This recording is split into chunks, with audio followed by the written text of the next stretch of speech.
please welcome Accenture's Senior Managing Director, Chetna Sehgal.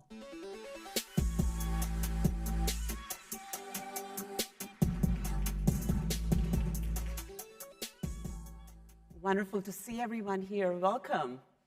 Wow, just so good to see everyone. All right, let me start by framing our session today. We'll start with a real-life example. A global bank invests millions in AI. It starts with experiments, as most enterprises did a year or so ago, siloed AI, when pilots sit in pockets. The bank gets amazing results, and excitement, it starts building in the organization. And soon, Agentic AI is also getting promising. Now, this is a savvy organization, and it's got forward-thinking leaders.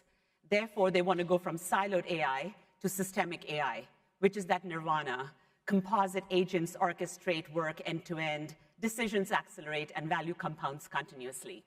In effect, AI becomes embedded in the organization's operating system. So they take the plunge by selecting a couple of value chains to go after. Now let's fast forward 6 months. The dashboards look amazing. Automation has increased, transaction times are down, but customer satisfaction hasn't moved. Employee engagement is slipping, and no real impact to revenue growth. Speed without real value, the ambition-result gap. So what happened? If the goal is that systemic AI, that nirvana I mentioned, was there a missing link of a key middle step of moving from siloed AI to systemic AI?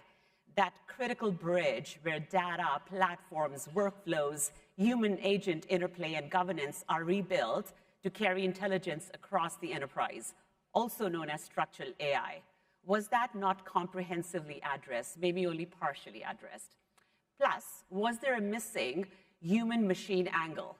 Just so you know, our research tells us an average knowledge worker makes 170 decisions a week, and 1 in 4 of those decisions require tacit knowledge that no policy, no procedure documents. Now, agents could perform impressively well in carefully defined pilots, but when they're welcomed into the real world, into our world of complexity, they quietly fail. Are the agents getting design time learning, but no runtime learning? So one could argue that enterprises are trying to scale AI inside a pre-AI operating model. Now, Accenture studies show after 2 years of AI acceleration, enterprises have entered 2026 with unmistakable confidence, and there's ambition. But beneath all of that optimism, the data shows us a complex reality, a widening gap to scale and value. So the story of 2026 is not about whether organizations are adopting AI and agents. They are. It's about whether they can turn early impact into lasting value, just like our bank. So that said, the key question, therefore, is how can enterprises unlock that scale and value? That is the hard part, and that how is what our conversation is about today. We're going to break that how into 3 parts. First, creating a strong digital core. Second, leading with value. And third, reinventing talent and ways of working. Now, I said a whole lot there, and there's a lot to unpack in those words. So we will go through each of the 3 imperatives, and we have an amazing panel to bring this to life for us. They will share with us real-life experiences and insights to glean enterprise value at scale from generative and agentic AI. With that context, let's welcome our panelists.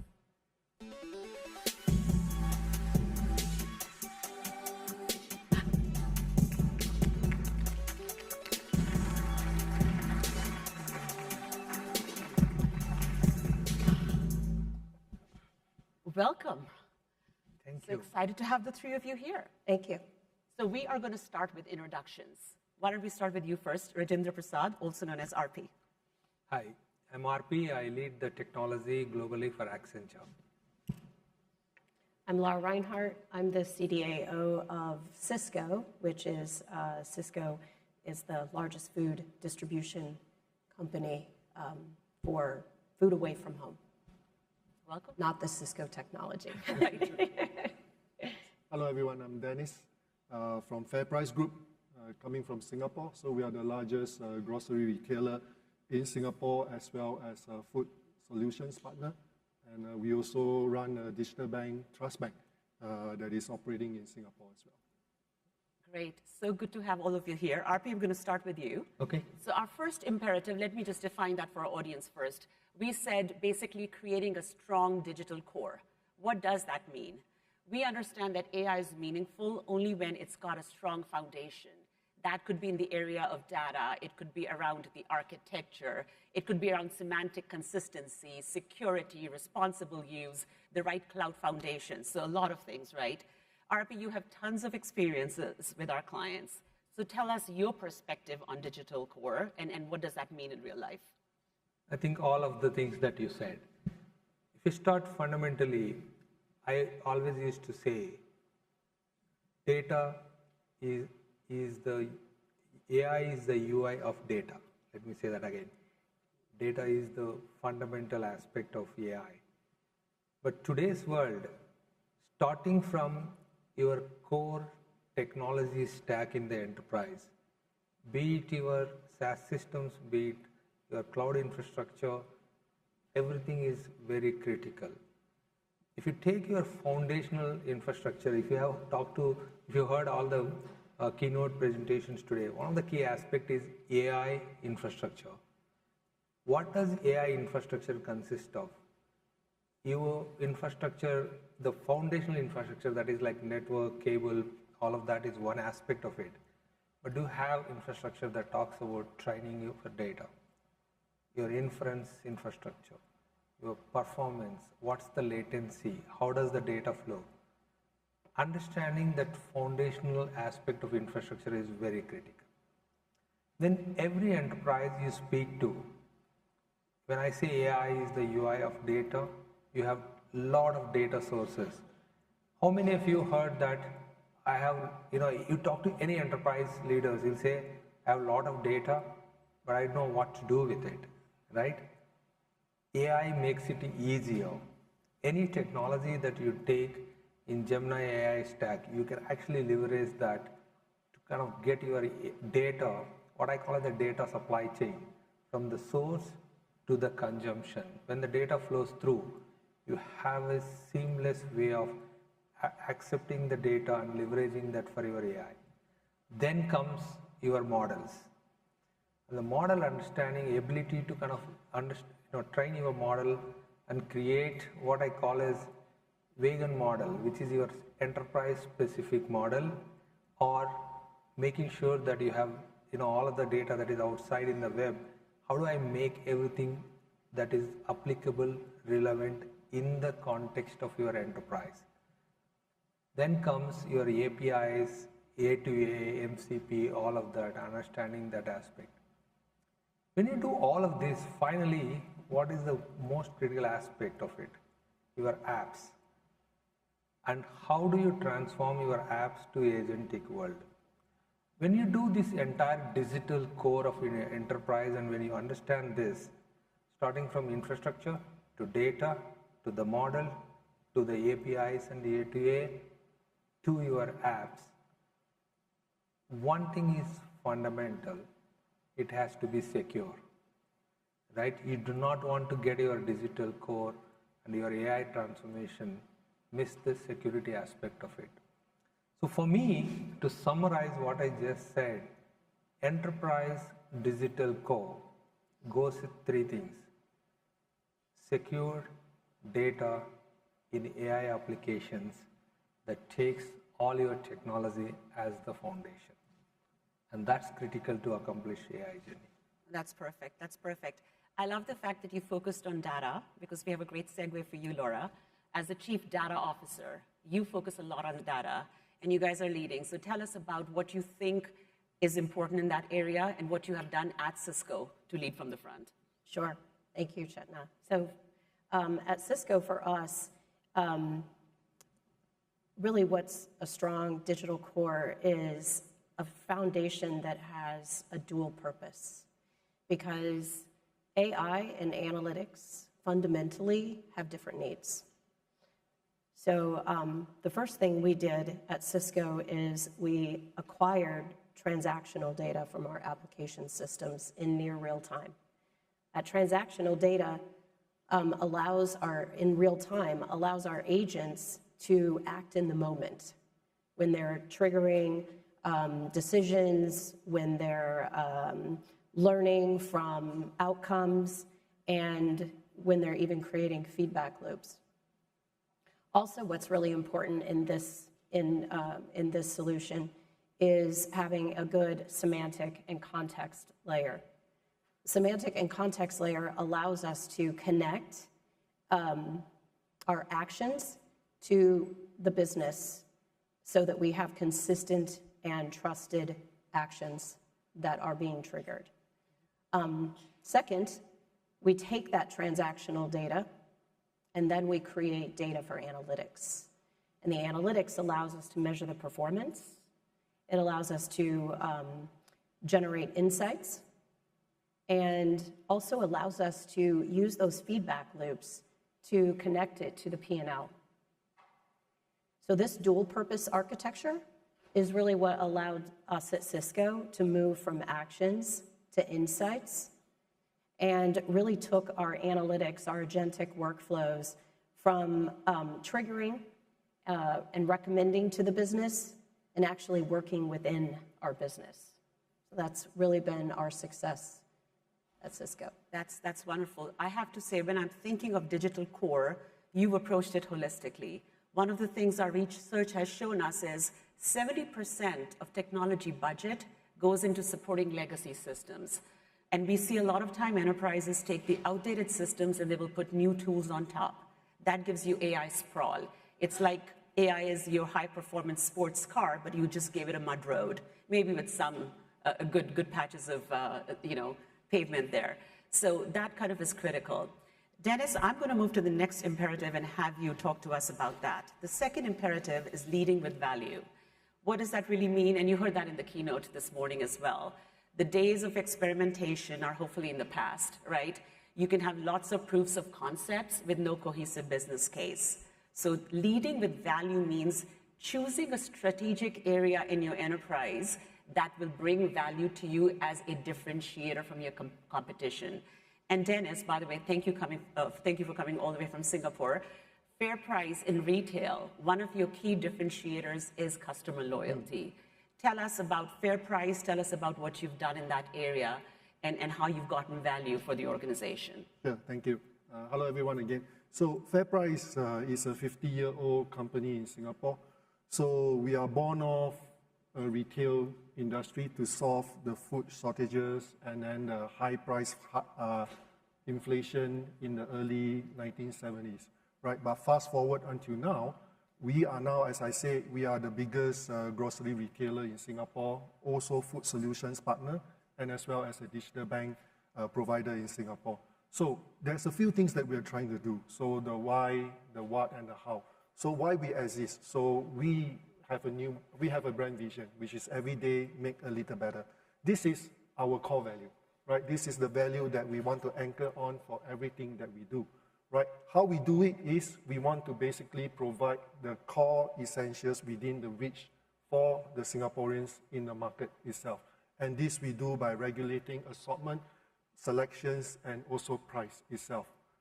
How we do it, this is then where it matters. We want to make it easy on the experience, easy on the wallet, and then easy on the planet itself. So with this founding principle, this is where we anchor everything that we do, not just from technology, but also from our brand creation, our own brands, product, and all this. But talking about tech, so tech being a 50-year-old company, right? 50-year-old company with hundreds of legacy systems and all these things. We need to solve the continuous pain point, which is what does the customer want from us? When the customer come into our store, they always face the biggest thing. The store is so big, the aisles are so deep, the shelves are so high. Where is the product I'm looking for, right? And then they have to go and look for a staff. But then the staff are busy doing their own thing and they will just point somewhere else. And then the customer have to go and find the things themselves. So we then started to see what can we do to just solve this very simple pain point within the whole shopping journey itself. And that is where we basically gave birth to the smart cart technology that is now in our store itself. You can see in the showcase, we are also exhibiting at the expo. In there, you have not seen it. So basically, in the booth, in this smart card itself, we bring the KYC of the customer up front. Used to be that in the grocery retail, and you guys shop grocery before, right? We only ask about who you are, just when everything is scanned, everything is packed when you are ready to pay, right? But that is too late for us. So at that point in time, I can't do anything else, right? With you as a customer, except help you to pick up all your handles of your bag so that you can easily take it and go away. So we bring that journey forward. The KYC is now brought forward. As you come into the store, we basically ask you to open the FairPrice app, scan your membership app into the smart card itself. What that does is that it does magic for us and magic for you as a customer, right? We know who you are. We know what you bought. We know what you like. We know what you want, right? Basically, then the smart card will be able to map a journey for you to basically tell you how to navigate the store, find what you want. And then when you get near to the item itself, you are still within the aisle. The aisles is still deep, the shelf is still high. And then we basically integrate with the electronic shelf label to blink, so that then you know, the one I'm looking for is there. But it doesn't stop there. We don't want you to just pick up what you want, right? We don't want you to just pick up the bottle of water. We want you, as you buy your bread, to get a jam. As you buy a pasta, you get the noodles as well, right? As you come along the aisle, we can promote something to you that we know are in your past purchase history itself. So we use AI. This creates the value for us. It reduces the friction for the customer, but it creates the value for the customer, because now I can go back as a husband, I go back and tell my wife, look what I bought in addition to what you told me to get for you. So hopefully that creates the value, right? But then we can't just stop it there, because the customer experience will never be exceeded if the staff experience is not there. So we need to do something for the staff at the same time. So we got 15,000 frontliners, right? They are down there stocking the shelf. They are there manning the cashier lane. They are there basically doing all the stock counts and all these things. We are putting in the grocer genie in there as well, right? To help them basically to know what to do, when to do, and where to get the work done. So with this, hopefully we are hoping that we are able to resolve the value proposition, which is the customer pain point, and at the same time, allowing our staff to be really purposeful in what they do during the day itself. Yep. That's absolutely brilliant. And I just made a mental note. Next time my husband picks up the digital stuff, I'm going to be happy, and I'm going to appreciate the grocery store. That was great, Dennis. I'm going to move on to imperative number 3. The third one is something we all care about, people, right? It's about reinventing the ways we work, reinventing our talent. And it's about articulating the interplay between humans and agents. It's about training the agents. It's about training the humans. And a lot of times we will see that enterprises might keep their ways of working and their value chains and processes the same, but they might insert agents in that. That doesn't quite always work. You kind of have to reimagine your ways of working. So that's what this particular imperative is about. And one of the things Accenture emphasizes is leader-led learning. What that really means is, as it indicates, we want the leaders to deeply understand and appreciate the technology so that the gap between the various parts of the organizations is minimized and there's a common goal. So with that explanation of the imperative, Laura, we're going to start with you. Okay. I know you have done amazing in terms of change management at Cisco as you've been kind of going through your AI journey. Tell us about that. Sure, thank you. So at Cisco, our people are extremely important. And so in this AI journey, we want to make sure that we bring our internal people along with us on this journey. And so what we have done in ways of working is we transformed from project-based work, where you have a start and a finish date, to product-based operating model. That product-based operating model allowed us to align our product managers to the domains across Cisco's industries. So supply chain, customer experience, pricing, finance, merchandising. So these domains, these product managers now are embedded in the business, and they're understanding our business goals. And then they lead teams that are continuously designing and building and operating their data products. And this is extremely important for us so that we can also use this team to become very cross-functional at nature, because really the power of AI is to be able to go end to end to a process. So now these product teams are able to also help us build end to end. Outside of the product teams, we've also adopted agile practices like SAFe and PI planning. And so these practices allow us to take our demand and prioritize it and make sure that it's aligned with business outcomes. So this is a way of working that we've transformed. We are also working very closely with Accenture in evolving our internal roles. So we have analysts that are now becoming decision designers. We have data scientists that are now becoming AI applied engineers. We've even evolved or created new roles like the AI product manager or a content engineer. And so we're partnering with Accenture to evolve these roles, develop and create job descriptions for these roles. So, and then you guys have an AI academy. And so from the leadership down, we're also creating a training program so that we can train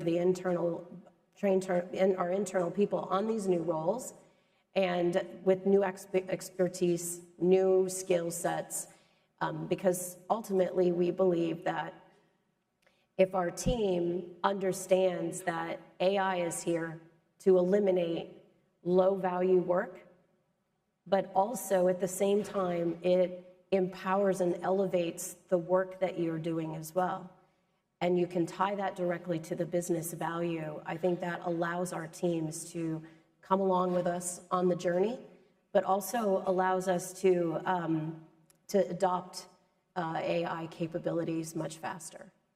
Love that. Absolutely love that. RP, I'll ask you this question. You lead a massive technology organization at Accenture. So how do you make sure we are doing the right things in terms of reinventing talent and ways of working? This is very important, like what Laura said. I call it as a enterprise AI fluency. Every enterprise has to first baseline the competency of the enterprise. Traditionally, when we say technology change, we have to make people ready for it. We think we have to kind of train people who is responsible for technology. In this case, it is the entire enterprise.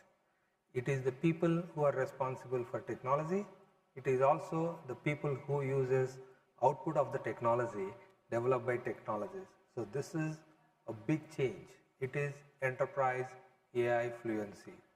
The second important thing, you need to establish a training, learning curriculum as part of your initiative in a very different way. You have to use the technology that is coming in to train the people. You can't do a traditional school and say, okay, here is the people, go sit in this class for 3 days, learn something. You have to have agent-led. Someone goes to agent, they talk to agents, baseline their expertise. Based on that, agents recommend competency development plan for the people. So you accelerate your learning. So your second key aspect is building enterprise AI fluency across the board. Third thing, learning, managing the change always involves change management. Change management has typically 2 steps. One of my bosses used to tell me, change management step 1 is very simple. If it's not working, change the management. Okay, once you're done with that, go to the second step, which is really going through a change management life cycle and making sure people are aligned to organizational vision and helping to drive the AI fluency and competency aligned to the business objectives. That's kind of the summary of how I approach in terms of driving the talent. Always remember that talent is just not for the tech people. It is for the entire enterprise. Keep on reminding yourself, then I think enterprise will accelerate in the AI adoption. You know, your point on talent is not only for the tech people, translates really well, especially into your world, Dennis. You have a large frontline workforce that's not sitting behind desks. How do you make sure that they are trained the right way and then they've got the right ways of working? Right. So there's a few challenges to start with, right? Firstly, is an aging workforce. Secondly, is a 50-year-old company, familiar with a lot of muscle memory of how things are being done, right? And when to do things and what to do and all this. But once we step into the era of AI, once we decided to take on this new game, we need to embrace and agree to the fact that we are entering into a new era. It's a new game, right? And this game will change rules. This game will basically let you play the game with different tools as well. So we need to basically start to reinforce to our people that they no longer will be doing the same thing every day, right? And then we need to tell them what is it that the customer needs from them directly or indirectly, and how we're going to use AI to help them to do it, right? Gone are the days that they will be waiting for a task. Gone are the days that they will be triggered by a task. But right now, they are basically being scheduled in the right place at the right time when the job is right. But at the same time, on the retail floor, many things can happen at the same time, right? Proactively or not. So, and this is where we are able to use our AI to do the task management. And the task management will go to the right people we need to attend to it. And then when they are done, they can just take a picture, and then this task will be marked as done. So this Grocer Genie that we developed along with our Store of Tomorrow initiative, right? It is what we are using to anchor that whole frontline workforce transformation. And now we are calling it the jobs of the future, because this is where we are transforming all our frontliners to be AI-enabled, to be device-enabled itself. So it is have to be people-ready first, right? The people are ready, and then after that, the technology can come in to then scale and make the progression inside there itself. So with that itself, it allows us to basically be able to transform, right, the way we see value of AI by the frontliners, right? And the frontliners truly appreciate it, because right now, as things are happening, when stocks get low on a particular shelf, right, it does trigger to the back room for more stocks to come out. And then if the back room are running out of stock, it will trigger to our warehouse to start on-time replenishment and also in-scope replenishment in there. Then they don't have to manage with a lot of things like handling excess stock in the back room, trying to know where to place it, trying to go and find where are the stock itself. And then itself in there, it will then create their time to create even more value, right? To then be able to do more things that they know that the customer need. For example, either checking for price, promotion, checking for expiry, or even interacting with the customer itself for customer service and all this. And these are things that they could not do in the past. And now they could see that during the shift, they can now work on multiple things. And they know that AI is here, but at the same time, AI is not displacing them, but AI is helping them to be multi-skilled, and they appreciate the fact that we are also giving them the right tools, doing the right things as they adopt this journey as well. I love that. I'm going to piggyback on that for you, because your Store of Tomorrow agents are a big success. Yeah. Help us understand, and this kind of ties back to the first imperative on a strong digital core, how you're using that, creating a strong digital core so you can scale that to other parts of your enterprise. Sure. So the whole journey started about 1.5 years back when we had a conversation with Google. I brought my CEO together with Thomas Curran in a room at NRF in New York. So, and the two leaders walked out agreeing that why don't we develop a Store of Tomorrow powered by Google Gen AI, right? It was just that. We didn't know what's going to come out from that. So then we basically continued to work with Google on that whole space. And we realized that there are a few things that we need to get right first. Today, TK shared about the 5 or 6 layers of agentic prerequisites that you need to have. 1.5 years back, it was the era of Gen AI, right? Agentic was not there yet, but it was very clear at that time. Our infrastructure is impeding us, right? We are an on-prem, very distributed infrastructure itself. That itself is impeding us. if we want to get to the real timeliness of data itself, our infrastructure needs to be modernized. It needs to be agile. And that's where we do a lot of lift and shift onto the cloud itself. Secondly, we knew the data is all over the place. We need to build our data together so that then we can democratize the whole data for AI to come in and really democratize it.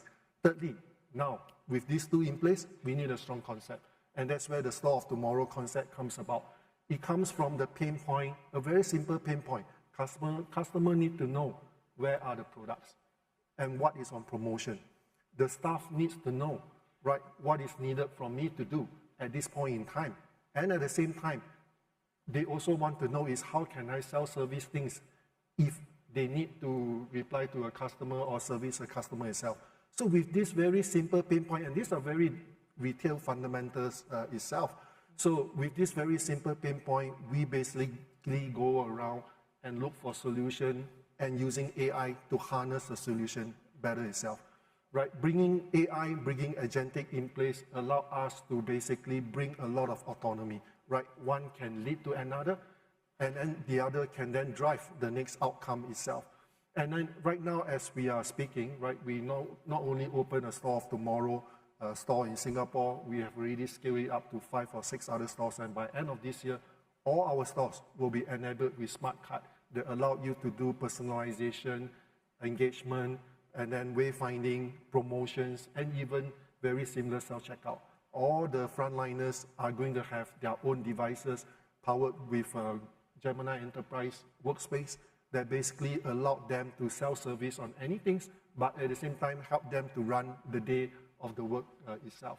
So all this in there basically help us to build a roadmap in there, right? But it is just the starting point. To us, it is just the starting point. It is a 1.5-year journey, but it is just a starting point because as you start on here, as I say, the game changes, like the rule changes, the tools changes. You start to see more challenges, but you also see a lot more opportunities that make you more excited to keep on moving on. Yeah. That's excellent and such amazing value generation. The second imperative, RP, we talked about value generation. What we did not talk about is how do we measure value? What is the instrumentation? Can you just shed some light on that? This is very important. How many of you have got a question from your executives saying, what is the return on investment and what's the speed at which we are burning tokens? What's the value we got? How many of you got that question? And how many of you have the answer to that? So one of the enterprise baseline that you have to always start looking at while you are doing, I call this as embedded instrumentation for value within your AI implementation. You have to think what you want to measure at the beginning of the AI program and make sure that your investments and your business objectives are thought through before even you start. If you think about it after the fact, you have to start thinking, what should I now put it on the presentation to give it to my supervisor to say, okay, I got the benefit of this. Do not do that. Embed the instrumentation from the beginning. The second thing that I'm talking to even the Google leadership team is to make sure that we can instrument value measurement within agentic AI solutions like Gemini Enterprise in itself. If that happens, then you don't need to specifically build that for you. And then we will try to baseline your current business performance indices, what you are looking for to drive that measurement. So business benefits value measurement is not equal to productivity percentage. That's just one simple measure. That won't get you. If you can, in the spec-driven development or different roles that we have within the new world of agentic AI, code can be generated at rapid pace. Measuring lines of code is no longer valuable. You need to figure out the more code, more solutions, more business applications, what does it mean to my growth of business? If you can start that way, think through your agentic architecture, agentic solution, agentic implementation, value measurement will make sense to make sure you can get your ROI tracked properly. Always remember that. Start with measurement. That's an important point to remember. Laura, we're going to give you the final word here. So, we're talking value, so we're going to end with value. We talked about how we measure value. Tell us how you have led with value at Cisco to differentiate yourself via AI. Sure. So how we led with value. So what we've done is implemented an end-to-end solution for a couple of our personas. So we have implemented something that we call AI for BI at Cisco, or AI and AI-powered business intelligence. What this is a conversational portal. And so, for example, one that we have implemented is if we don't have the ability at Cisco to work with our customers to measure contract compliance, it can cause margin leakage for Cisco, but it also causes deprivation of customer experience because our customer depends on meeting their contractual agreement so that they can get their agreed upon price discount for their distribution of product. And so what we've implemented is a AI for BI persona for our regional contract managers. So imagine if you're a regional contract manager and you log into your portal, you can ask your portal, what is the biggest or largest margin opportunity for this week? And you would be presented with a prioritized list of customers that are in your territory that are not meeting their contractual agreement. But along with this prioritized list, we're also providing recommendations and alerts and actionable workflows that help the regional contract manager do things like, for example, increase sales or increase revenue. So they can meet with the customer and they can talk about where they're not meeting their contractual agreement. And so these actionable insights tell them immediately.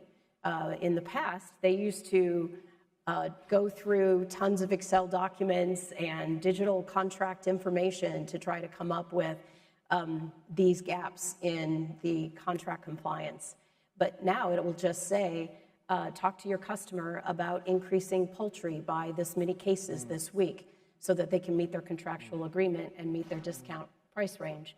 So that's one actionable insight. And the other actionable insight, for an example, could be like a Cisco brand cost incentive.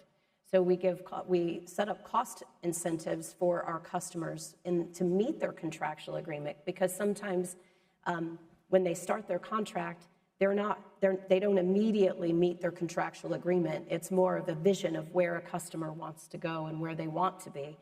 And so if a customer does not have an incentive plan, the regional contract manager can now just click an actionable insight in his portal that will kick off and actually create a Cisco brand incentive plan.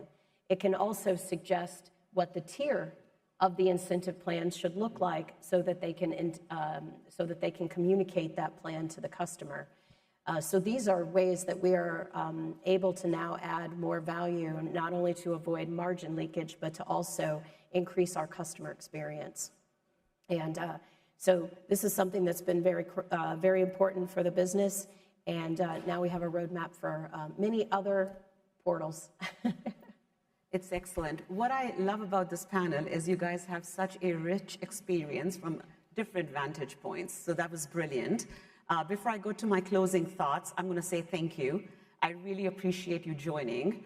Obviously, Dennis, Fair Price is leading the way. It's brilliant to hear the story. From you, Laura, Cisco, as I said, leading from the front. And RP, every time you talk, I take notes. I did that mentally this time. And your experiences at Accenture shows. So thank you. Thank you for joining us. So with that, I'm going to do some closing points over here.